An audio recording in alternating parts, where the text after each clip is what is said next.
Hi, what up? We're going to kick it back with three-time NBA champion, The Flash, Dwyane Wade. He's here with Mr. Stephen A. Smith on ESPN covering an interview. We're going to jump into part two here, which he's going to cover more on LeBron James leading the Los Angeles Lakers with Anthony Davis on a possible 2020 NBA championship and kind of going on to the GOAT conversation with LeBron James and et cetera, et cetera. So let's jump in on here. I'll give my take. To speak to the competitiveness of both LeBron James and Pat Riley. Both of them are up 3-1 in their respective series. We're talking about a finals encounter, and I ain't trying to start controversy here. I'm talking about friendly, but hey, you know what it is. You know how badly Pat Riley want to win, and you know that LeBron ain't trying to lose to Pat Riley. Have you thought about that at all, about that possible encounter?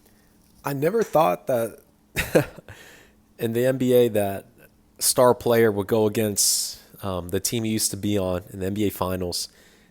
With Russell Westbrook in the first round going against the Oklahoma City Thunder, I thought that was kind of funny.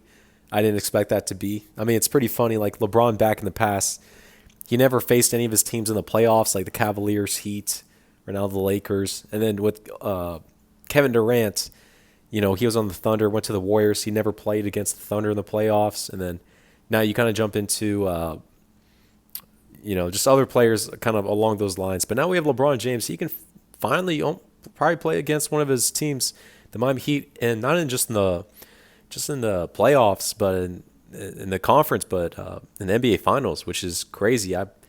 That's just kind of a funny thing to see. But no, in all seriousness, Pat Riley's going to go after LeBron James. Pat Riley. He's a winner. He's a championship winner. He'll do anything it all needs to pretty much make his team win. So Jimmy Butler and the crew, they're going to get physical with LeBron James. The thing with the Miami Heat is you have Anthony Davis and JaVale McGee and Dwight Howard out there. The Heat like to go a little smaller when it comes down to it.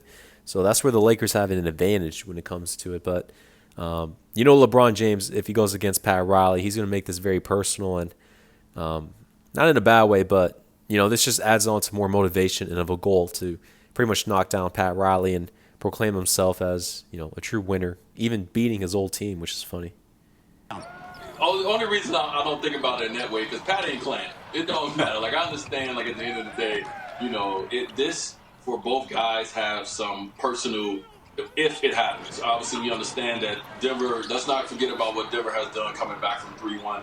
Boston is very capable of coming back from 3-1. So let's just say if this matchup with the Lakers and Heat happened, we know what the personal feelings for both guys when it comes to both organizations, and the success they had at both places. And how amazing would it be for these two franchises to meet up at this time when Rouse have him a young team that he's, building up, and LeBron is in his 17th year, still the best player in the game overall, in this game. So this is the perfect time. And I think, though both of those guys, of course, they want to beat each other. Why wouldn't they? But it's going to be a great experience for our team, as we face LeBron James. He's been in the finals, 8 out of 9 years? He can arguably MVP every year. He's going to go down as one of the greatest to ever play this game of basketball. And in this generation, he's going to be the greatest player, in this generation right here. Man, this is signing up to be get your popcorn ready. I'm loving it. I don't have to ask. Ideally, I've always had the Lakers and Bucks in the finals for my predictions throughout the season and playoffs. The Bucks didn't live part to their end, which I didn't expect that to be. If it wasn't the Bucks, I've always said the Celtics. I don't know. The Celtics are down 3-2 right now. They are capable of coming back to win a Game 7. I'm not saying that's going to happen, but basically what I'm saying is if the Miami Heat make the NBA Finals, pretty much no one had them making the Finals. I think a few people kind of did. Not discrediting them, but I couldn't see when you had the Bucks in order, you had the Celtics. I just didn't expect the Miami Heat to beat the Milwaukee Bucks with Giannis Antetokounmpo. I pretty much put Giannis on a higher position to where I thought he would be, and I really have to reevaluate Giannis Antetokounmpo. I never had him as the best player in the world. During the 2020 season, I had him as the third best player behind LeBron James and Kawhi Leonard, but now I may have to reevaluate even more about that. I'm not going to jump the gun, but basically a Miami Heat, Los Angeles Lakers NBA Finals would be electric.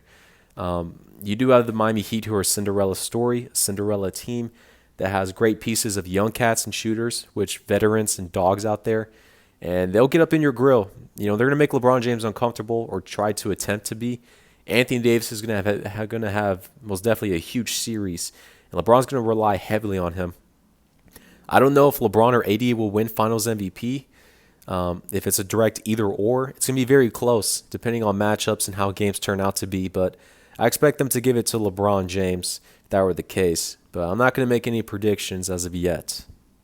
Ask you who you think is going to win tonight, because I can see with the Heat gold hairdo and the gold cap covering it where you going. I appreciate you as always, my man. Keep doing the great work on TNT. I see you growing in this business, my brother. I'm watching. Thanks a lot. Man, I appreciate you. You know that always, brother. Thank you. Thank you, my man. The Western Conference Finals, Anthony Davis, who injured his left ankle coming down on the foot of Paul Millsap in Game 4, is questionable for Game 5 tomorrow night. News just announced. Bring back Mike Wilbon here with me. Yeah, I think Frank Vogel is going to let Anthony Davis play for Game 5 of the series, pretty much to just take out the Denver Nuggets. They're a young team that's came back from 3-1 twice, not just once, but twice. They pretty much want to get Anthony Davis playing in the game, just end the series. They can get rest to play either against the Celtics or Miami Heat in the NBA Finals when it comes down to it. Mike Wilbon, let me get straight to it. Okay. Lakers don't have Anthony Davis tomorrow night. They're not winning that game. Your thoughts? I wouldn't think so. Denver doesn't. If Anthony Davis does not play for Game 5, the Lakers are not going to win against the Denver Nuggets.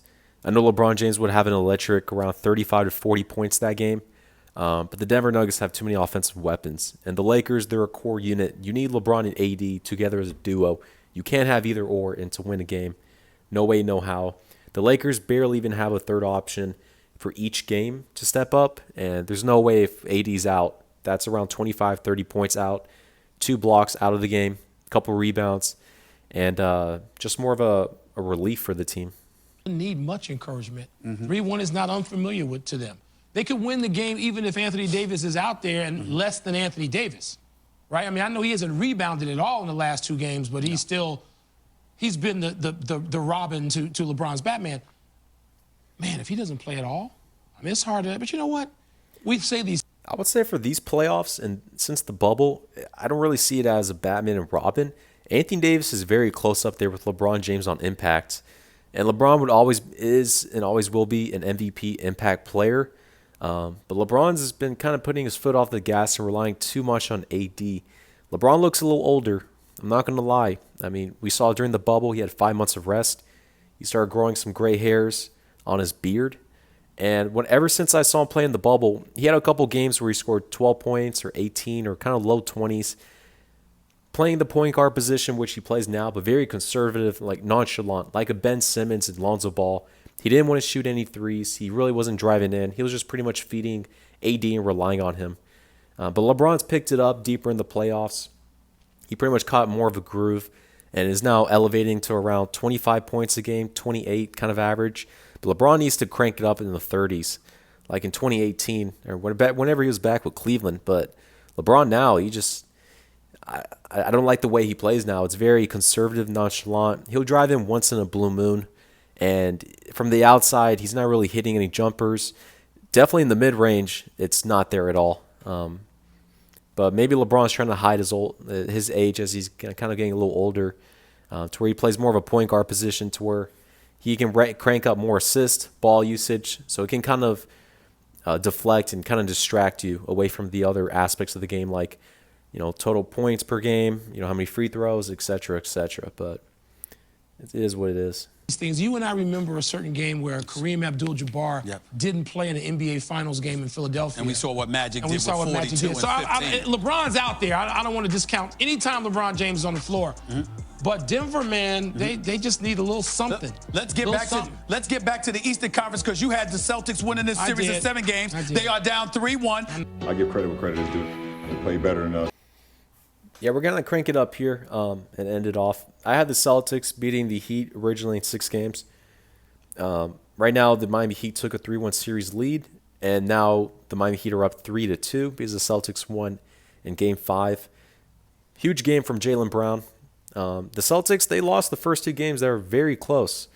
These games were very close when it came down to it. Either a couple calls or just missed opportunities by Jason Tatum and the crew. The Boston Celtics, they're going to go fighting to the very end.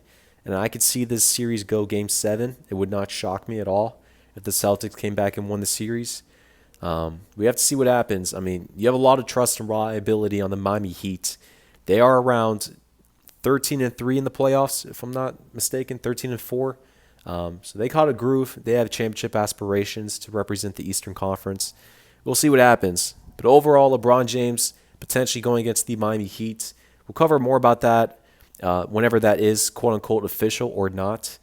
But the battle of Pat Riley and LeBron James, very interesting to see what comes down to it. This would be great for LeBron's legacy if he wins his 4th championship to the Miami Heat, who took down the Milwaukee Bucks, who pretty much were rolling through the Eastern Conference. And LeBron can take vengeance on his old team with Pat Riley and the crew. So we'll kick it up there. Let's see what happens in the next game.